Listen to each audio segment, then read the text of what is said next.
பேரன்பிற்கும் பெரும் மதிப்பிற்கும் உரிய தந்தை அவர்களே, கோடி அற்புதர் புனித அந்தோணியாரினுடைய அன்பு பக்தர்களே, அன்பு இந்த உலகத்தை தேடி வந்தது. அன்பு இந்த உலகத்தில் எல்லோருக்கும் அன்பை தந்தது. அன்பு இந்த உலகத்தில் இருக்கிற எல்லோரிடத்திலும் அன்பை தா என்றது. ஆண்டவராகிய இயேசு கிறிஸ்து அன்பான தேவன். இந்த உலகிலே அவர் அன்பாய் வந்தார். தேவைப்பட்ட எல்லோருக்கும் அன்பை தந்தார்.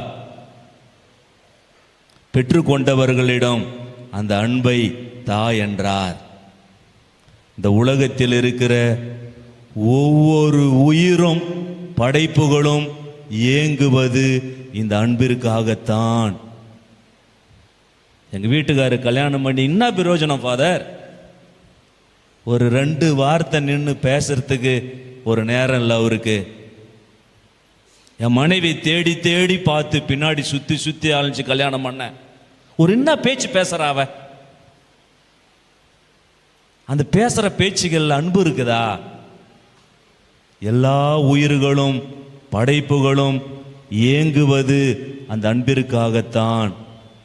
திருத்தூதர் யோவான் தன்னுடைய முதல் திருமடலிலே இன்றைக்கு அழகாய் அவர் சொல்லுகிறார், என் சகோதர சகோதரிகளே, நாம் ஒருவருக்கு ஒருவர் அன்பு செலுத்துவோமாக.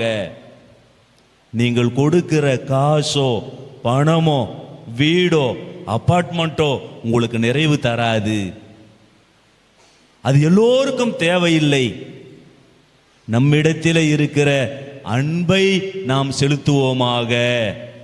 ஏன் என்று சொன்னால் அந்த அன்பு மட்டும்தான் கடவுளிடமிருந்து வருகிறது. அல்லேலூயா, அல்லேலூயா. ஏனென்று சொன்னால் கடவுள் அன்பாயிருக்கிறார். அன்பை தவிர மற்ற எல்லாமே தீமை, வெறுப்பு, பகைமை, எரிச்சல், சினம், கோபம், அடிதடி, ஏமாற்றம், இவைகளெல்லாம் தீயோனிடமிருந்து வருகிறது. அல்லேலூயா, அல்லேலூயா. ஏனென்று சொன்னால் அன்பு செய்கிறவர்கள் எல்லோரும் கடவுளிடமிருந்து பிறந்தவர்கள், கடவுளை அறிந்தவர்கள், அந்த அன்பான தேவனை உணர்ந்தவர்கள், அந்த அன்பான தேவனை வாழ்க்கையிலே ரசித்தவர்கள், ருசித்தவர்கள், அன்பு செய்பவர்கள். இந்த உலகத்தில் அன்பே நான் தெரியாதவங்க அவங்க யாரு? கடவுளை அறியாதவர்கள். அவர்கள் கடவுளுடைய பிள்ளைகள் கிடையாது. அந்த அன்பின் கனியை, அந்த இயேசுவின் அன்பை சுவைக்காதவர்கள், அன்பு செலுத்தாதவர்கள். பாருங்கள், கடவுள் உங்களையும் என்னையும் எந்த அளவுக்கு அன்பு செய்கிறார் என்று சொன்னால், அவருடைய ஒரே கனி, ஒரே மகன். எதற்காக? நீங்களும் நானும் வாழ்வு பெறும் பொருட்டு, இந்த உலகம் வாழும் பொருட்டு, எல்லோரும் நிறைவாழ்வு பெறும் பொருட்டு தன்னுடைய ஒரே மகனை, ஒரே கனியை, இயேசு ஆண்டவரை இந்த உலகிற்கு அனுப்பினார். அல்லேலூயா, அல்லேலூயா. நாம் அவரை அன்பு செய்கிறோம் என்பதற்காக அல்ல. அவர் எந்த அளவிற்கு இந்த உலகத்தையும் நம்மையும் அன்பு செய்கிறார் என்பதை அவர் வெளிப்படுத்துவதற்காக நம்மை பாவங்களில் இருந்தோம், சாபங்களில் இருந்தோம், அடிமை தனங்களில் இருந்தோம், இருளில் இருந்தோம், பாவத்தின் மாய கவர்ச்சிகளில் இருந்தோம், தீமையின் எல்லா தாக்குதல்களில் இருந்தோம் நம்மை காப்பாற்றி நம் எல்லோரையும் நிறைவாழ்வு வாழ வைக்க தன்னுடைய ஒரே மகனை தந்தையாகிய இறைவன் இந்த உலகிற்கு அனுப்பினார். நிறைவாழ்வுனா என்ன? எல்லோருக்கும் எல்லாம் கிடைக்க வேண்டும். எல்லாரும் 100 வருஷத்துக்கு மேல வாழணும். எல்லோரும் சந்தோஷமா இருக்கணும். எல்லோரும் மகிழ்ச்சியா இருக்கணும்.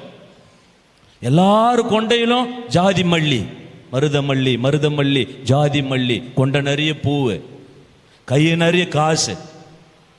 அந்த ஏடிஎம் கார்டு ஃபுல்லாக எந்த நேரமும் காசு எடுக்கிறதுக்கு அதில் பணம், சேவிங், நல்ல வேலை வாய்ப்பு, நல்ல வீடு, நல்ல கணவன், நல்ல மனைவி, நல்ல சாப்பாடு, நிறைவாழ்வு. எல்லோருக்கும் வாழ்வு கொடுப்பதற்காக அந்த தந்தையாகிய இறைவன் தம் திருமகனை நமக்கு கொடுத்தார், அன்பாக கொடுத்தார். எனவேதான் நான் சொன்னேன், இந்த உலகத்திலே அன்பு வந்தது, அன்பை நமக்கு தந்தது. அந்த அன்பை மீண்டும் நான் கொடுத்த அன்பை, அன்பு இல்லாமல் தவிக்கிற உங்கள் சகோதர சகோதரிகளுக்கு, ஏழை எளியவர்களுக்கு, கடைநிலை மனிதர்களுக்கும் இந்த அன்பை கொடுங்கள் என்று சொன்னது. பிரியமான பிள்ளைகளே, எல்லோரும் அன்புக்காக இயங்குகிறோம். இந்த உலகமே சில காலங்கள் தான், எல்லாம் கடந்து போகக்கூடியது தான். இளமை பருவம் சிறிது காலம், குழந்தை பருவம் சிறிது காலம், இந்த காதல் பருவம் சில காலம், கணவன் மனைவி சேர்ந்து வாழ்கிறது சில காலம், எல்லாமே மறைந்து போகக்கூடியது தான். இந்த சில நாட்கள், சில காலங்கள் மறைந்து போகிற வாழ்க்கையில நாம் எல்லோரும் இயங்குவது அந்த அன்பு. ஒரு சில நேரங்களிலே நம்ம அன்பு செய்பவர்கள் நம்முடன் இருப்பார்கள், ஒரு சில நேரங்களிலே நம் அன்பு செய்பவர்கள் நம்முடன் இருக்க மாட்டார்கள். அந்த சில காலம் நாம் அனுபவித்த அன்பை நம் மனதிலே சுமந்து வாழ்நாள் முழுவதும் இறைவனுக்கு நன்றி செலுத்திவிட்டு நாம் வாழ்ந்து விட்டு செல்ல வேண்டியதுதான். சின்ன வயதில் அப்பா அம்மா அன்பு எப்படிப்பட்ட ஒரு அன்பு, இன்றைக்கு அந்த அன்பு கிடைக்குமா? தாத்தா பாட்டியினுடைய அன்பு நமக்கு கிடைக்குமா? பள்ளி பருவத்திலே சண்டை போட்டு ஓடி திரிந்த அந்த அன்பு இன்னைக்கு கிடைக்குமா? 16 அந்த 10 பருவத்திலே முதல் காதல் பேசி பழகணுமே, அந்த அன்பு நமக்கு கிடைக்குமா? திருமணமான அந்த நேரங்களில் நம்மளாம் வாக்குறுதியெல்லாம் கொடுத்தோமே, இப்படிலாம் வாழணும்னு சொல்லிட்டு சொன்னோமே, அந்த அன்புலாம் இன்னைக்கு இருக்குதா? எல்லாமே சில காலங்கள், எல்லாமே கடந்து போகக்கூடியது. எனவே நாம் என்ன செய்ய வேண்டும்? எங்கே அன்பு கிடைக்கிறதோ அங்கே நாம் பெற்றுக்கொள்ள வேண்டும். எங்கே அன்பு தேவைப்படுகிறதோ அங்கே நாம் அன்பை கொடுத்து விட்டு செல்ல வேண்டும். எப்பொழுதெல்லாம் நமக்கு அன்பு தேவையோ, இறைவன் பற்பல விதங்களிலே சகோதர சகோதரிகளின் வழியிலே, அன்பானவர்கள் வழியிலே நமக்கு அன்பை வாரி கொடுக்கிறார். அதே போல அந்த ஆண்டவரிடத்தில் அன்பை பெற்றவர்கள் நம்முடைய சகோதர சகோதரிடத்தில் யாராவது பேசுவாங்களா? அண்ணா எப்படின்னா இருக்கிறீங்க, அக்கா எப்படி இருக்கிறீங்க, என்ன தேவைன்னு கூட இல்லாத இருக்காங்களே, அவர்களுக்கு நாம் கொடுத்து விட்டு செல்ல வேண்டுமா இல்லையா? இஸ்ராயல் மக்கள் இந்த உலகத்தில் ஒரு அடிமைப்படுத்தப்பட்ட, அடக்கப்பட்ட, ஒடுக்கப்பட்ட ஒரு இனம் இந்த இஸ்ராயல் மக்களை தவிர வேறு எவரும் கிடையாது. அவர்களுக்கு ஒரு நல்ல தலைவர் இல்லை, நல்ல வழிகாட்டிகள் இல்லை, அடிமைகளாயிருந்தார்கள். இந்த 6 மாசத்திற்கு இன்னொரு அரசன் வந்து இந்த நாட்டை கைப்பற்றி கொள்ளை பொருள் எடுத்து அவன் போயிடுவான். இப்படியாக 2000 ஆண்டுகளுக்கு மேலான ஒரு அடிமைதனம் பாருங்கள். வேலை வாய்ப்பு இல்லை, வளங்கள் இல்லை, சாப்பிட்றதுக்கு நல்ல சாப்பாடு இல்லை, மனித உரிமைகள் இல்லை, மனிதனை மனுஷனா மதிக்கல. அவர்களுடைய புலம்பல் பாடல்கள் தான் விவிலியத்தில் எப்படி இருக்கிறது? புலம்பலாக இருக்கிறது. ஒவ்வொரு நாளும் படைத்த கடவுளை நோக்கி அவர்கள் கத்தினார்கள், கதறினார்கள். ஆண்டவரே, எங்களுக்கு விடிவில்லையா ஆண்டவரே, எங்களுக்கு முடிவில்லையா ஆண்டவரே, எங்க சொந்தக்காரங்க வேற ஒரு நாட்டில் இருக்கிறாங்க, நாங்க இங்க இருக்கிறோம், எங்க நாட்டை விட்டு நாங்க இன்னொரு நாட்டில் இருக்கிறோம், அகதிகளா இருக்கிறோம், அடிமைகளா இருக்கிறோம், நாங்க சுதந்திர காற்றை சுவாசிக்க மாட்டோமா? கடவுளுடைய இரக்கம், கடவுளுடைய பேரிரக்கம் அவர்களுக்கு கிடைத்தது. எசாயா இறைவாக்கினர் இறைவாக்கு உரைக்கிறார் பாருங்கள். கார் இருளிலே நடந்து வந்த மக்கள் பேரொளியை கண்டார்கள். ஒரு அமாவாசை இருட்டு போல, கும்மி இருட்டு போல அந்த இஸ்ராயலின் மக்கள் வாழ்விருந்தது. இனிமே எங்க முகத்துல ஒரு சிரிப்பு வருமா? எங்களுடைய வாழ்க்கை துளிர்க்குமா? எங்களது சந்ததியர்கள் செழிப்பார்களா? நாங்கள் நலம் பெறுவோமா? எங்கள் நாடு முன்னேறுமா? நல்ல தலைவர்கள் எங்களுக்கு கிடைப்பார்களா? உலகெங்கும் சிதறுண்ட என் சொந்த பந்தங்கள் ஒரு நாள் இங்கே வந்து சேருவார்களா? ஒவ்வொரு நாளும் அந்த கடவுளை நோக்கிய புலம்பல். விடிவில்லையா தேவா, விடிவில்லையா, முடிவில்லையா, கண்ணீரின் முடிவில்லையா, விடிவில்லையா, முடிவில்லையா, விடிவில்லையா தேவா, விடிவில்லையா. 2025 இந்த ஆண்டின் முதல் செவ்வாய்க்கிழமையில கூட ஆண்டவரே, எங்கள் கண்ணீருக்கு விடை இல்லையா, எங்கள் கவலைக்கு ஒரு முடிவில்லையா, ஒரு மனதில் மகிழ்ச்சி இருக்காதா, குடிகார கணவன் திருந்த மாட்டாரா, எங்கள் கடன் தொல்லைகள் எல்லாம் தீராதா, என் பிள்ளைகள் இப்படி மோசமான தீய பழக்கங்களுக்கு அடிமையாக இருக்கிறார்களே, அவர்கள் திருந்தி வர மாட்டார்களா?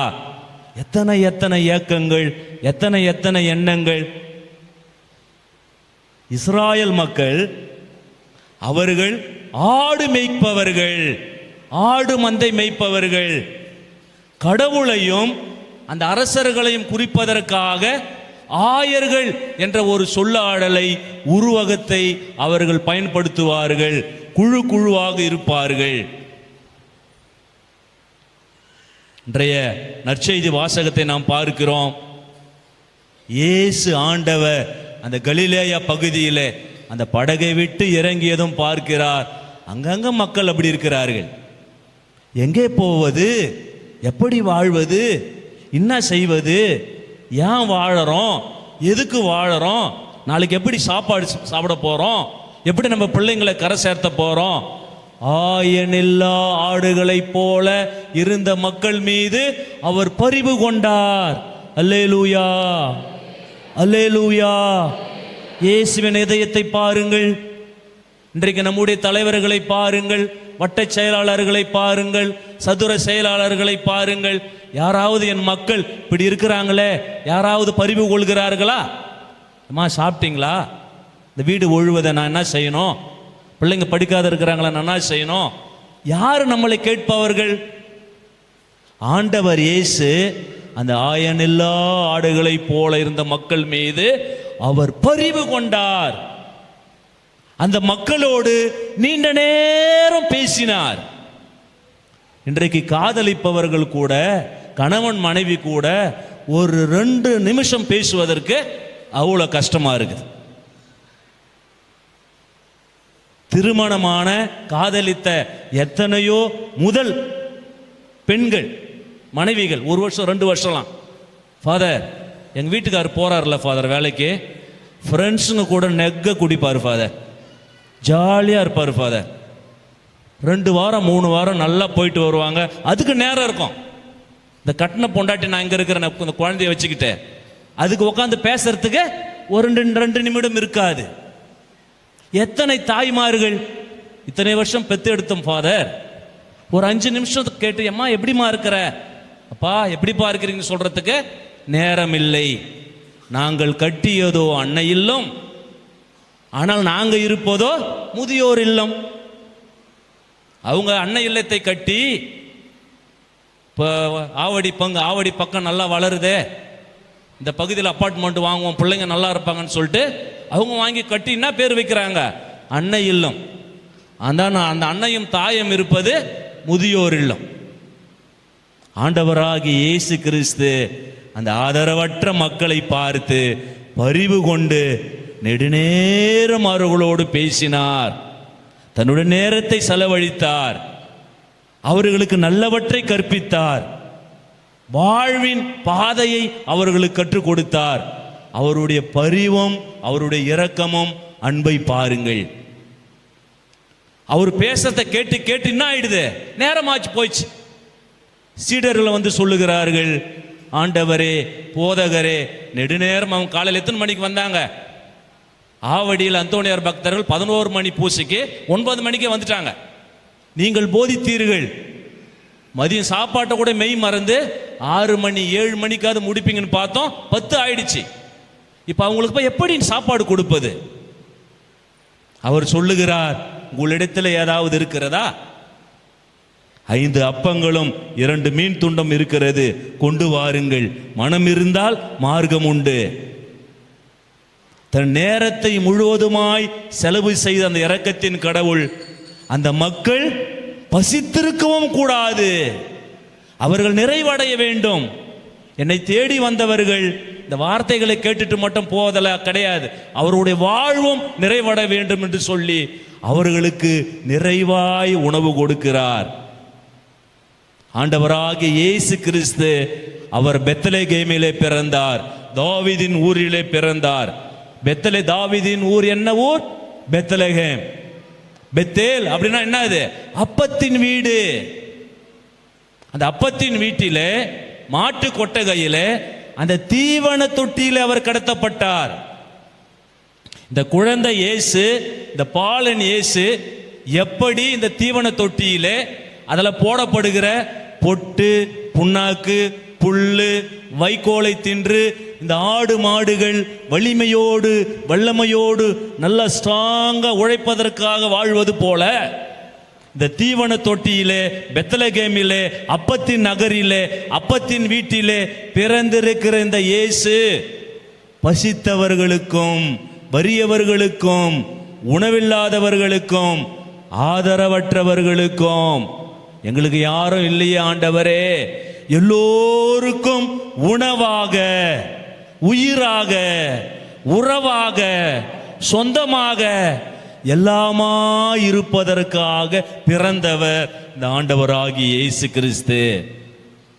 பாலை நிலத்திலே அந்த மக்கள் முறுமுறுத்தார்கள். நாங்க அங்க அடிமையா இருந்தா கூட எங்க சட்டியில் என்ன இருந்தது? கவுச்சி இருந்தது, மட்டன் இருந்தது, சிக்கன் இருந்தது, பீஃப் இருந்தது, சிக்கன் சுக்கா இருந்தது. ஆனா நாங்க உங்க பேச்சை கேட்டுன்னு வந்தோம், எங்களுக்கு இங்க ஒன்றும் கிடைக்கல.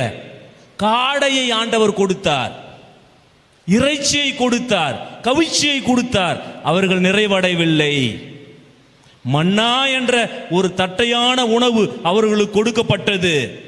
மன்னா வந்துடுச்சு, மன்னா ஆண்டவர் பொழிந்தார், கூடைகளிலே அவர்கள் பொறுக்கி கொண்டார்கள்.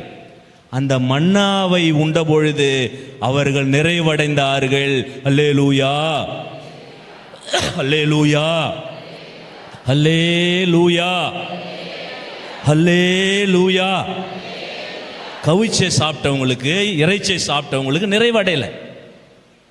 ஆனால் இந்த மன்னாவை உண்ட பிறகு நிறைவடைந்தார்கள். அதில் என்ன அற்புதம், என்ன அதிசயம்? ஒருவருக்கு சிக்கன் பிடிக்கும், ஒருத்தருக்கு மட்டன் பிடிக்கும், ஒருத்தருக்கு ஃபிஷ் பிடிக்கும், ஒருத்தருக்கு பிரான்ஸ் பிடிக்கும், ஒருத்தருக்கு பீஃப் பிடிக்கும்.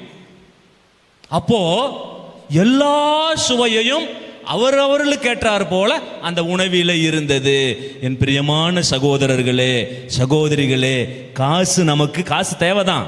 அந்த காசு நமக்கு நிறைவு கொடுக்காது, பணம் நமக்கு நிறைவு கொடுக்காது, நம்ம கட்டுற பெரிய பெரிய அப்பார்ட்மெண்ட்டுங்க நிறைவு கொடுக்காது, நம்ம வாங்குற சொத்து நமக்கு நிறைவு கொடுக்காது. நாம் கட்டுவதோ அன்னை இல்லம், அப்புறம் நம்ம பிள்ளைங்க போய் சேர்ப்பதோ முதியோர் இல்லம். அங்கதான் நம்ம யோசிப்போம், ஐயோயோ இன்னும் அந்த கடவுளை நேசித்திருக்கலாமே, அந்த கடவுளை அன்பு செய்திருக்கலாமே, ஏழை எளியவர்களுக்கு உதவி இருக்கலாமே, 10 பேரை வாழ வச்சிருக்கலாமே, வாழுகின்ற பொழுதே தான தர்மங்களை செய்து நல்ல ஒரு வாழ்க்கை வாழ்ந்திருக்கலாமே என்று நாம் அங்கே யோசிப்போம். ஆண்டவராகிய இயேசு கிறிஸ்து அவர் நம் எல்லோரையும் அவர் வாழ வைப்பதற்காக வந்தார். பதுவை பதியர் கோடி அந்தோணியார் அவர் வாழ்ந்த அந்த காலத்தில் அடிமைகள் எப்படி நம்ம ஊர்களில் ஆடு மாடுகள் சந்தையில் விற்பது போல மனிதர்கள் அங்கே அடிமைகளாக விற்கப்பட்டார்கள். பணக்காரர்கள் என்ன செய்வார்கள்? காசு இருப்பவர்கள் 5 அடிமை 10 அடிமை வாங்கி தன் வாழ்நாள் முழுவதும் அவன் அடிமையாக வேலை செய்ய வேண்டும். தன்னுடைய மறை உரைகளிலே அந்தோணியார் வலிமையாக சொன்னார், என் பிரியமான பிள்ளைகளே, நாம் எல்லோரும் ஆண்டவருடைய பிள்ளைகள். இதில் ஆண்டான் என்பவன் இல்லை, அடிமை என்பவன் இல்லை. நாம் எல்லோரும் எப்படி நடத்த வேண்டும்? அன்பாக நடத்த வேண்டும். ஒரு நாளைக்கு நம்முடைய வாழ்க்கைக்கு என்ன செய்ய வேண்டும்? நம் கணக்கு கொடுக்க வேண்டும். அவருடைய அந்த ஆலயத்தில் ஒரு செல்வ சீமாட்டி, கடவுளுக்கு அஞ்சுபவர், அந்த புனிதருடைய மறை உரையை கேட்பவர், அவருடைய மறை உரையால் அவர் ஆட்கொள்ளப்பட்டு அவருடைய வீட்டிலே இருந்த ஒரு அடிமைக்கு அன்பையும் கருணையையும் இரக்கத்தையும் காட்டுகிறார். அடிப்பது கிடையாது, சாட்டையால் அடிப்பது கிடையாது, உணவு கொடுக்கிறார். கொஞ்ச நேரம் கழித்து அந்த செல்வ சீமாட்டிக்கு ஒரு குழந்தை பிறக்கிறது. நமக்கு தான் தெரியுமே, நம்ம இந்திய கலாச்சாரம் என்ன கலாச்சாரம்? அந்த கணவனை தவிர மற்றவங்க யாருக்கிட்டையும் பேசக்கூடாது. எங்கள் பங்கில ஒரு தாயானவள் இருக்கிறார், 2 பேரும் அக்கா தங்கச்சி, அண்ணன் தம்பிங்களை கட்டிக்கினாங்க. ஒன்றும் கிடையாது. நியூ இயர் அன்னைக்கு வந்து என் கூட உட்காந்து ஹாப்பி நியூ இயர்னு வந்து சொல்லிட்டாங்க அவங்க வீட்டுக்காரர் பார்த்தாரு, பாருங்க பார்வை. என்னம்மா அப்படின்னு கேட்டேன். ஃபாதர் 48 வருஷமா இப்படி தான் ஃபாதர், கட்டின நாள் முதல் கொண்டு அவர் கையத்தான் பிடிச்சி நான் சுற்றி நிற்கிறேனே தவிர ஒரு ஃபாதருங்களுக்கு கூட ஹாப்பி நியூ இயர் சொல்லக்கூடாது. மற்றவங்க கிட்ட கூட நம்ம என்ன செய்யக்கூடாது? அடிமைதானம், ஒரு அடிமை. அப்போ அந்த செல்வ சீமாட்டினுடைய கணவர் என்ன செய்கிறார்? அந்த குழந்தை பிறந்த பிறகு அது கொஞ்சம் கருப்பாக பிறந்துடுச்சு. உடனே அவனுக்கு என்ன தோன்றுகிறது? இந்த குழந்தை எனக்கு பிறக்கவில்லை. ஏனென்று சொன்னால் பல நேரங்களில் என் மனைவி அந்த அடிமை இடத்துல அன்பு காட்டுவதை நான் பார்த்திருக்கிறேன், சாப்பாடு கொடுப்பதை நான் பார்த்திருக்கிறேன். அந்த குழந்தைய வாங்க மாட்டேன்னு சொல்லிட்டான். அந்த குழந்தைய தூக்கி நீ வீட்டுக்கு போ அப்படின்னு சொல்லிட்டு அந்த கணவன் சொல்லிவிட்டான். அந்த செல்வ சீமாட்டி அந்தோணியார் இடத்துல ஓடுகிறார். அந்தோணியாரே, அந்தோணியாரே, பதுவை பதியரே, உன் வார்த்தைகளை கேட்டு, இயேசு ஆண்டவரை கேட்டு நீர் அன்பு செய்ய சொன்னீரே, ஏழைகளுக்கு அன்பு செய்ய சொன்னீரே, எங்கள் வீட்டில் இருந்த அடிமைக்கு நான் அன்பு காட்டினேன். இப்ப இந்த குழந்தை என் கணவர் என்ன சொல்றாரு? எனக்கு பிறக்கவில்லை, அந்த அடிமைக்குத்தான் பிறந்தது. அப்படி என்று என் வீட்டுக்கு, என் தாய் வீட்டுக்கு என்னை அனுப்பிவிட்டார். பதுவை பதியர் அந்த வீட்டிற்கு வந்தார். உடனே அந்த குழந்தையை கொடுத்தார். அந்த கணவனை அழைத்தார். இந்த குழந்தையை நான் இங்கு வைக்கிறேன், அந்த அடிமையும் அங்கு இருக்கட்டும், அந்த குழந்தையை தாய் வைத்து இருக்கட்டும். இயேசு ஆண்டவரிடத்தில் ஜெபிப்போம். சர்வ வல்லவரே, எல்லாவற்றையும் காண்பவரே, ஏழை எளியவர்களுக்கு அடைக்கலமே, இப்பொழுது இங்கு ஒரு பிரச்சனை, இது யார் குழந்தை என்று காட்டும். அந்த தாயின் இடத்தில் இருந்த குழந்தை அப்படியே மேலே சென்று அவருடைய கணவர் அந்த செல்வனுடைய அந்த கரத்தில் நின்றது. அல்லேலூயா, அல்லேலூயா, அல்லேலூயா. கடவுளுக்காக, இறையாட்சிக்காக, நற்செய்திக்காக நாம் இப்படி அன்பு செய்தோம் என்று சொன்னால் இப்படிப்பட்ட பிரச்சனைகள் எல்லாம் வர செய்யும் தான். புனித அந்தோணியார் ஏழைகளின் பாதுகாவலர், எளியவர்களின் பாதுகாவலர், ஏழைகளின் புனிதர். இயேசு ஆண்டவரை போல தன் வாழ்நாள் முழுவதும் ஏழைகளையும் எளியவர்களையும் அன்பு செய்தவர். புனித அந்தோணியாரோட சுரூபத்தை நம்ம பார்க்கிறோம் இல்லையா? விவிலியம் இருக்கிறது, ஜெபமாலை இருக்கிறது, கையில் என்ன இருக்கிறது? பிரெட்டும் இருக்கிறது, அப்பம். அது என்ன அர்த்தம்? இயேசு ஆண்டவரை, அந்த அப்பமாகிய ஆண்டவரை பசியோடு இருக்கிற அந்த ஏழை எளியவர்கள் உண்டு அவர்கள் புசிக்க வேண்டும் என்பதற்காக அந்த அப்பத்தை வாரி வாரி கொடுத்தவர் புனித அந்தோணியார். இப்படித்தான் அவர் ஒரு முறை போதித்துக் கொண்டிருக்கின்ற பொழுது ஆண்டவருடைய வார்த்தையை சொல்லுகிறார். செல்வர்களே, இருப்பவர்களே, இயேசு ஆண்டவர் அவர் இந்த உலகத்திலே இருப்பதை எல்லாவற்றையும் கொடுத்தார். மாட்டு கொட்டகையிலே பிறந்தார், தலை சாய்க்க கூட இடமில்லை. நாம் செல்வத்தை ஏழை எளியவர்களோடு பகிர்ந்து கொள்ள வேண்டும். மற்றவங்களாம் இருக்கிறத கொடுத்தாங்க, ஒரு செல்வன் கொடுக்கவே இல்லை. ஒரு நாள் இறந்து விட்டார். அந்த பங்கு பேரவையினர் வராங்க ஃபாதர் கிட்ட.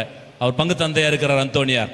ஃபாதர், இது போல நம்ம பங்கில் இருக்கிற அந்த மனிதர் இறந்து விட்டார், அவரை நீங்க வந்து அடக்கம் செய்யணும். அந்தோணியார் சொல்லுகிறார், அவருடைய இதயம், இயேசு ஆண்டவர் என்ன சொல்றாரு? உங்களுடைய செல்வம் எங்கே இருக்குமோ அங்கேதான் உங்களுடைய இதயமும் இருக்கும்.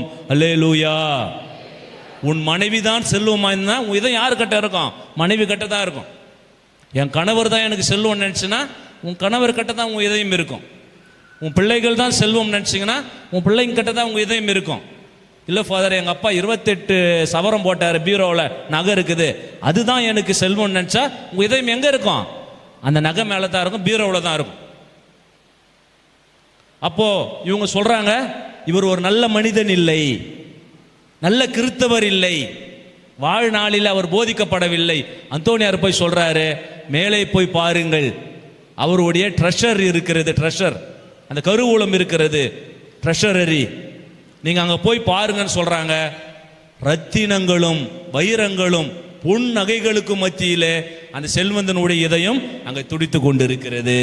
அல்லேலூயா, அல்லேலூயா, அல்லேலூயா. பாருங்கள், அவன் வாழ்நாள் முழுவதும் அவனுடைய செல்வம் எங்க இருந்தது? அவனுடைய இதயம் எங்க இருந்தது? அந்த செல்வத்தின் மீது தான் இருக்க வேண்டியது. ஆண்டவராகிய இயேசு கிறிஸ்து நம்முடைய ஒப்பற்ற செல்வமாக வேண்டும். அவர்தான் நம்முடைய செல்வமாக இருக்க வேண்டும். அவர்தான் நம் வாழ்வாக இருக்க வேண்டும். அவர் வழிதான் வழியாக இருக்க வேண்டும். அவரை நாம் செல்வமாக நினைத்தால்தான் நம்முடைய இதயம் அந்த இயேசுவிடத்தில் இருக்க வேண்டும். செல்வராய் இருந்த அவர் ஏழைகளாய் இருந்த நாம் எல்லோரும் செல்வராகும் பொருட்டு அவர் ஏழையானார். அல்லேலூயா, அல்லேலூயா. நீங்கள் என்னை தேர்ந்து கொள்ளவில்லை, நான் தான் உங்களை தேர்ந்து கொண்டேன். நீங்கள் என்னுடைய செல்வம், நீங்கள் தான் என்னுடைய வைரம். நீங்கள் உங்களை அதிகமாக அன்பு செய்ததினாலே என் இதயம் உங்களிடத்தில் இருக்கின்றது என்று சொல்லி தன்னுடைய இதயத்தை கொடுத்தவர் பதுவை பதியர் புனித அந்தோனியார். ஒரு நாள் தன்னுடைய அறையில் அமர்ந்து கொண்டிருக்கிறார். ஒரு சின்ன பையன் ஒரு அலங்கோலமான தலையோடு வந்து அங்க நிற்கிறான். ஒரு பையன் மாட்டிக்கொண்டிருக்கிறான். அந்தோனியார் இரக்க குணத்தோடு, அவர்தான் ஏழைகளுக்கும் எளியவர்களுக்கும் இரக்கம் காட்டுபவராயிற்று, அன்பையும் பாசத்தையும் கொடுப்பவராயிற்று. அந்த தம்பி இடத்தில் கேட்கிறார், தம்பி, நான் உனக்கு என்ன செய்ய வேண்டும்? உணவு வேண்டுமா? இல்லை காசு வேண்டுமா? வேண்டாம் சாமி. இல்லை பணம் வேண்டுமா? வேண்டாம் சாமி. பையில என்ன வைத்திருக்கிறாய்? அவன் திறந்து காட்டுகிறான், செந்நிற மரகத கற்கள். அல்லேலூயா, அல்லேலூயா. அந்த செந்நிற மரகத கற்கள். அப்ப அந்த குழந்தை, அவர்னா அந்தோனியார் நினைத்துக் கொள்கிறார், வந்திருப்பவர் இயேசு ஆண்டவர். இவர் பிச்சைக்காரன் அல்ல, இயேசு ஆண்டவர், குழந்தை இயேசு. அப்ப அந்த குழந்தை இயேசு அந்த பையன் எடுத்து அந்த பையன் வழியா கேட்கிறார், இந்த மரகத கற்களை போல, வைரங்களை போல இன்னைக்கு எத்தனையோ ஆத்துமாக்கள் அழிந்து கொண்டிருக்கிறது, திசை மாறி போய் கொண்டிருக்கிறது, அழிவின் பாதையிலே சென்று கொண்டிருக்கிறது. இந்த ஆத்துமாவெல்லாம் எனக்கு கொடுப்பியா ஆண்டனி? உடனே அந்தோனியார் சொல்லுகிறார், நான் செய்கிறேன் ஆண்டவரே, நான் செய்கிறேன், உன் ஆத்துமாக்களுக்கான பணியை செய்கிறேன், இந்த உலக காரியங்களை விட்டுவிட்டு அழிந்து போகிற ஆத்துமாக்களை காக்கிறேன் என்று சொல்லி அன்று முதல் தன்னுடைய நற்செய்தியை ஏழைகளுக்கும் எளியவர்களுக்கும் கொடுத்த புனித அந்தோனியார். நம்ம பண்ணு கொடுக்குறாங்களே, என்ன வரலாறு தெரியுங்களா நமக்கு? அந்தோனியார் பண்ணு கொடுக்குறாங்களே, அதனுடைய வரலாறு என்ன தெரியுமா? ஒரு நாள் அந்தோனியார் ஒரு தெரு வழியாக நடந்து கொண்டிருக்கிறார். ஒரு பேக்கரி ஒன்று இருக்கிறது. அன்றைக்கு அந்த பேக்கரியினுடைய அந்த ஒரு பெண்மணி, அந்த உரிமையாளர் அந்த பேக்கரியினுடைய சாவியை தொலைத்து விட்டார். அங்கும் இங்கும் போய் அலையிறாங்க, சாவி கிடைக்கல. அவருடைய கணவன் கொடூரமானவன், சாவி தொலைஞ்சுன்னு சொன்னா செம்ம அடிப்பான் மனைவியை. இந்த அளவுக்கு நீ கேர்லெஸ்ஸா இருக்கிறியே, ஒரு கடையினுடைய பேக்கரியினுடைய நீ சாவியை தொலைச்சிட்டிய, செம்ம அடி கொடுப்பார். பயம், ஒரே பயம்.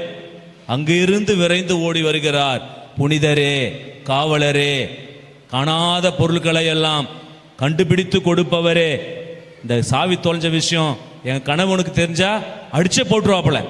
நான் என்ன செய்கிறேன்? நீ இந்த சாவியை நீர் எனக்கு கண்டுபிடித்து கொடுத்தீர் என்று சொன்னால் இந்த நாள் முழுவதும், ஒரு நாளைக்கு என் பேக்கரியில் எவ்வளோ விற்பனோ அந்த பண்ணை பிரெட்டை நான் என்ன பண்றேன், இந்த ஏழைகளுக்கு எளியவர்களுக்கு கொடுக்கிறேன், எனக்கு உதவி செய்யும் புனிதரே அப்படின்னு அவங்க கேட்கின்ற பொழுது கொஞ்ச நேரத்தில் பதுவை பதியர் காணாத போன பொருள்களை கண்டுபிடித்து தருபவர் அந்த சாவை எடுத்து கொடுக்கிறார். அந்த ஒரு நாள் எந்தெந்த சேல் ஆகுமோ, அந்த விற்பனை ஆகுமோ, அத்தனை பிரெட்டுகளையும் எடுத்துன்னு வந்து அவங்க என்ன பண்றாங்க, அந்தோனியார் கரங்களிலே கொடுத்து அந்த வீதியிலே அந்த கிராமத்தில் இருந்த எல்லோருக்கும் அன்றைக்கு பசி ஆறப்பட்டது. அல்லேலூயா, அல்லேலூயா. நம்ம இந்த அந்தோனியாரை எதுக்கு பயன்படுத்துறோம்?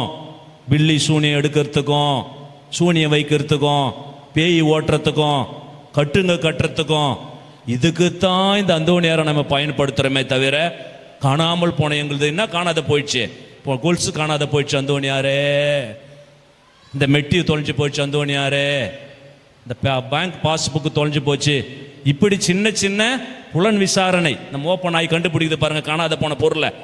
அதுபோல கண்டுபிடிப்பவராகத்தான் இந்த அந்தோனியாரை நம்ம பயன்படுத்துகிறோமே தவிர, நம்ம வாழ்க்கையிலே நாம் தொலைந்து போன சந்தோஷம் வேணுமா வேணாமா? நம்ம வாழ்க்கையில நாம் தொலைந்து விட்ட விசுவாசம் வேணுமா வேணாமா? நம்ம வாழ்க்கையில நாம் தொலைத்து விட்ட கடவுளுடைய ஆசீர்வாதம் வேணுமா வேணாமா? நம்ம வாழ்க்கையில தொலைந்து விட்ட உறவுகள் வேணுமா வேணாமா? நம் வாழ்க்கையில நாம் தொலைத்து விட்ட இந்த வாழ்க்கையே தொலைச்சிட்டு இருக்கிறோம், இது வேணுமா வேணாமா? இன்றைய நாளிலே பதுவை பதியர் அந்தோனியாரிடத்துல இன்றைக்கு நாம் கேட்போம். அந்த பரிவு கொண்ட இயேசுவை போல நம் மீது பரிவு கொள்ளுகிற புனிதர் கோடி அற்புதர் அந்தோனியாரே, எங்கள் குடும்பத்தில் நாங்கள் இழந்த அந்த அன்பு, பாசம், இரக்கம், கருணை, ஒற்றுமை. சின்ன வயசுல எங்கள் அப்பா அம்மா இருக்கும்பொழுது நாங்கள் தட்டில் போட்டு சாப்பாடு கொடுப்பாங்க. அந்த சாப்பாடு கொஞ்சம் சாப்பாடு தான், அப்போ எவ்வளோ சந்தோஷமா இருந்துச்சு, எவ்வளோ மகிழ்ச்சியாக இருந்தது. நாங்கள் இழந்த மகிழ்ச்சி, சந்தோஷம், இயற்கை, நீர் கொடுத்த படைப்பு நீ கொஞ்சம் கொஞ்சமாக அழிந்துன்னு வருது, இதையெல்லாம் எங்களுக்கு தாங்கன்னு சொல்லிட்டு ஆண்டவரிடத்தில் இன்னைக்கு கேட்கலாமா? ஆண்டவரிடத்தில் அந்தோனியார் வழியா கேட்கலாமா? அல்லேலூயா, அல்லேலூயா, அல்லேலூயா. வினோபா பாவே அப்படி என்ற ஒரு சமூகவியலாளர், சமூக சீர்திருத்தாளர், பூமி தான இயக்கம் அப்படி என்ற ஒரு இயக்கத்தை நடத்தியவர். ஆந்திர மாநிலத்தில் ஒரு மாவட்டத்திற்கு செல்கிறார். 3000க்கு மேற்பட்ட குடும்பங்கள் அங்கே வறுமையிலே வாடுகிறார்கள், கஷ்டத்திலே வாடுகிறார்கள். அந்த வினோபா பாவே அந்த நகர மக்களை கேட்கிறார், உங்களுக்கு என்ன பிரச்சனை, ஏன் இப்படி இருக்கிறீங்க? அந்த 3000 பேரும் சொல்லுகிறார்கள், ஐயா, ஒரு காலத்தில் எங்களிடத்தில் நிலம் இருந்தது, அந்த நிலம் இருந்தது பொழுது நாங்கள் பயிரிட்டோம், கால்நடைகளை வளர்த்தோம், அந்த உற்பத்தியை நாங்களே பயன்படுத்துவோம். என் கையில் ஒரு 5 காசு இருக்கும், 10 காசு இருக்கும், எங்கள் குடும்பத்தை நாங்கள் மேம்படுத்தினோம். நாங்கள் எங்களுடைய நிலங்களை இழந்து விட்டோம், வளங்களை இழந்து விட்டோம். இன்றைக்கு நாங்கள் எங்கள் வறுமையின் காரணம் நிலத்தை இழந்ததனால்தான். உடனே அவர் யோசிக்கிறார், கொஞ்சம் பேர், இன்னைக்கு இந்த 3000 பேருக்கு நம்ம நிலம் கொடுக்க முடியாது, அதிலும் ஒடுக்கப்பட்ட, நசுக்கப்பட்ட, விளிம்பு நிலையில் இருக்கிற ஒரு 100 பேரை அவர் தேர்ந்தெடுக்கிறார். அந்த 100 பேருக்காக அந்த ஊரில் இருக்கிற எல்லா நிலப்பிரபுக்களிடம், அந்த பண்ணையார்களிடத்தில் போய் பேசுகிறார். இந்த நிலங்கள் எல்லாம் கடவுள் நமக்கு கொடுத்தது, எல்லாருக்குமாய் கொடுத்தது. நீங்கள் 2000 ஏக்கர், 500 ஏக்கர், 600 ஏக்கர்னு வச்சிருக்கிறீங்க. ஆனால் அங்க எப்படி இருக்கிறார்கள் மக்கள்? நிலமில்லாத கூலிகளா இருக்கிறாங்க. நீங்க யாராவது நிலம் தானம் செய்றீங்களா? இயேசு ஆண்டவர் அந்த 5 அப்பத்தையும் 2 மீனையும் பகிர்ந்து கொடுத்தது போல உங்களோட நிலத்தை யாராவது பகிர்ந்து கொடுத்து வாழ்விழந்த மக்களுக்கு வாழ்வு கொடுப்பீங்களா? ராமச்சந்திரன் என்ற ஒரு மனிதர், அவர் எழுந்து நின்று, ஐயா, என்னிடம் இருக்கிற 200 ஏக்கர்ல 100 ஏக்கரை இந்த நிலமற்ற ஏழைகளுக்கு கொடுக்கிறேன். அல்லேலூயா, அல்லேலூயா, அல்லேலூயா. அவர் கொடுத்த அந்த 100 ஏக்கர்ல அன்றைக்கு இருந்த 50 பேருக்கு அது பகிர்ந்து கொடுக்கப்பட்டு அவர்கள் வாழ்ந்தார்கள். இயேசு ஆண்டவரால அந்த 5 அப்பத்தை 2 மீனை உங்க கட்டருந்து தான் கேட்டு கொடுக்கணும்னு அவசியம் கிடையாது. அவரே கூட என்ன பண்ணிட்டு இருக்கலாம், அவரே செஞ்சு பிரேயர் பண்ணி கொடுத்துட்டு இருக்கலாம். ஆனால் அவர் எதிர்பார்ப்பது மாற்றமும் எங்கிருந்து வரணும்? மக்களிடமிருந்து வர வேண்டும். நாம் அந்த மாற்றத்தை மேற்கொள்ள வேண்டும். அந்த பகிர்தல் நம்மிடத்தில் இருந்திருக்க வேண்டும். நற்கருணை ஆண்டவரை நாம் கொண்டாடுகிறோம். நற்கருணை ஆண்டவர், நீங்க அங்க பாருங்க, அந்த நற்கருணை பேழை இருக்கிறத உங்களுக்குலாம் நன்மை கொடுக்க முடியாது, நாங்க பூட்டி வச்சுக்கன்னு சொன்னா அது எப்படி இருக்கும்? நற்கருணை ஆண்டவர் நம்மிடத்தில் எப்படி வருவார்? நற்கருணை அதன் அர்த்தம் என்னது? இரக்கம், அன்பு, அது எல்லாருக்கும் பொழியப்படக்கூடியது. ஆனா இன்னைக்கு நம்முடைய வளங்களை, சொத்தை நம்ம என்ன பண்ணிக்கிறோம்? சேர்த்து சேர்த்து சேர்த்து சேர்த்து பதுக்கி வச்சுக்கிறோம். பீரோவுள்ள போய் பாருங்க, கட்டாத புடவைகள் 1000க்கு மேற்பட்டவை, போடாத நகைகள் எத்தனையோ சவரம், ஓடாத கார்கள் 4-5. ஆனா ஒரு புறம் சாப்பாட்டுக்கு இல்லாத ஏழைகள் இருக்கிறார்கள். சமீபத்தில் ஒரு புத்தகம் ஒன்றை படித்தேன், டையிங் எம்டி. Dyeing empty. அந்த புத்தகம் என்ன சொல்லுகிறது? இந்த உலகத்திலே செல்வ செழிப்பான இடம் கல்லறைகள். செல்வ செழிப்பான இடம் கல்லறைகள். ஏன் என்று சொன்னால், அந்த கல்லறைகளில் தான் பயன்படுத்தாத திறமைகள், செயல்படுத்தாத ஆற்றல்கள், உழைக்காத கைகள் கால்கள், பயன்படுத்தாத மூளைகள், அன்பு செய்யப்படாத இதயங்கள், அரவணைக்கப்படாத கரங்கள் எல்லாமே ஃபேர் அண்ட் லவ்லி போட்டு, பான்ஸ் பவுடர் போட்டு, ஷைனிங் ஆக்கி ஆக்கி, உழைக்காம மற்றவங்களுக்கு கொடுக்காம கல்லறையில் எல்லாம் அடக்கம் செய்யப்பட்டிருக்கிறது. அல்லேலூயா, அல்லேலூயா. இன்னைக்கு வளமான செல்வமான இடம் எது? கல்லறை. அந்த கல்லறையில் தான் என்ன இருக்குது? பயன்படுத்தாத ஆற்றல்கள், திறமைகள், வளங்கள், செல்வங்கள் எல்லாம் கிடக்கிறது. கடவுள் கொடுத்த இந்த அழகிய வாழ்க்கையை, இந்த திறமைகளை, ஆற்றலை நம்ம எல்லாருக்கும் பயன்படுத்திட்டு எல்லாரையும் வாழ வச்சுட்டு நம்ம போக போகிறோமா? இல்லை அப்படியே ஃபேர் அண்ட் லவ்லி போட்டு எண்ணெய் தடவிட்டு அப்படியே ஃபோட்டோக்கு ஃபோர்ஸ் கொடுக்குற மாதிரி நம்ம கல்லறைக்கு போய் சேர போகிறோமா என்பதை நீங்களும் நானும் தான் முடிவு செய்ய வேண்டும். அல்லேலூயா, அல்லேலூயா. மழை பெய்யுது. நேற்று மழை பெய்யும், இன்னைக்கு பார்த்தீங்கன்னா ஒரு காலா முளைச்சிருக்காதா? நேற்று பெய்த மழையில் முளைத்த ஒரு காளான் கூட என்ன பண்ணு, தன் பங்குக்கு ஒரு கொடையை பிடிச்சிட்டு போயிடுது சமுதாயத்துக்கு. 100 வருஷம், 50 வருஷம், 80 வருஷம் வாழறமே, நம்ம இந்த சமுதாயத்துக்கு என்ன செஞ்சுட்டு போகிறோம்? இயேசு ஆண்டவர் 33 ஆண்டுகள், 30 ஆண்டுகள் தன்னுடைய குடும்பம், 3 ஆண்டுகள் சமூக பணி. இன்றைக்கும் அவருடைய பகிர்வு, அன்பு, இரக்கம் இன்னைக்கு உலகத்தில் தாக்கத்தை ஏற்படுத்தி இருக்கிறது. இன்றைக்கும் நாம் அவரை பற்றி பேசுகிறோம். அவர் நமக்கு தேவைப்படுகிறார், அவர் சிந்தனை தேவைப்படுகிறது. ஆனால் நம்ம அப்படிப்பட்ட கடவுளை வணங்குகின்ற நாம் எப்படி வாழ்கிறோம் என்ற சிந்தனையோடு நம்மையே கேள்வி கேட்டு பார்த்து, பதுவை பதியர் அந்தோணியார் இயேசுவின் மனநிலையிலே இயேசுவை போல வாழ்ந்தார். அந்த அந்தோணியாருடைய பக்தர்களாகிய நீங்களும் நானும் கூட அந்தோணியார் இயேசுவை போல வாழ்ந்தது போல தூயவர்களாய், இரக்கம் உள்ளவர்களாய், பரிசுத்தம் உள்ளவர்களாய், கடவுளுக்கு கீழ்ப்படியவர்களாய், இறை அரசை நோக்கி எதிர்நோக்கு உள்ள பயணிகளாய் வாழ இன்றைய தினத்தில் இறைவனிடத்தில் வரம் கேட்டு ஜெபிப்போம். கண்களை மூடுவோம், கரங்களை குவிப்போம். ஆண்டவரே, அன்பாய் வந்தவரே, அன்பை தந்தவரே, உங்களிடத்தில் நாங்கள் எவ்வளோ அனுபவிச்சிருக்கிறோம், எவ்வளோ நீங்கள் கொடுத்துருக்கிறீங்க. ஆனால் நீங்கள் கேட்பது போல நாங்கள் இருப்பது எங்களிடத்தில் இருப்பவற்றை ஏழைகள், எளியவர்கள், மற்றவங்களுக்கும் நாங்கள் பகிர்ந்து அந்தோணியாரை போல அடுத்தவர்களையும் வாழ வைக்க எங்களுக்கு வரம் தா இறைவா என்று சொல்லி இந்த திருப்பள்ளியில் நாம் தொடர்ந்து, நமக்கு மட்டும் கிடையாது, ஏழைகளுக்கும், எளியவர்களுக்கும், வறியவர்களுக்கும், மருத்துவமனையில் இருப்பவர்களுக்கும், ஆதரவற்றவர்களுக்கும் இந்த நாளில் அந்தோணியார் வழியாக இயேசு ஆண்டவரிடத்தில் நாம் தொடர்ந்து நம்பிக்கையோடு ஜெபிப்போம். ஆவடி புனித அந்தோணியாரே, உம் திருநாமம் வாழ்கவே. ஆவடி புனித அந்தோணியாரே, உம் திருநாமம் வாழ்கவே. அற்புதம் பல கோடி செய்பவரே, உம்மை போற்றி புகழ்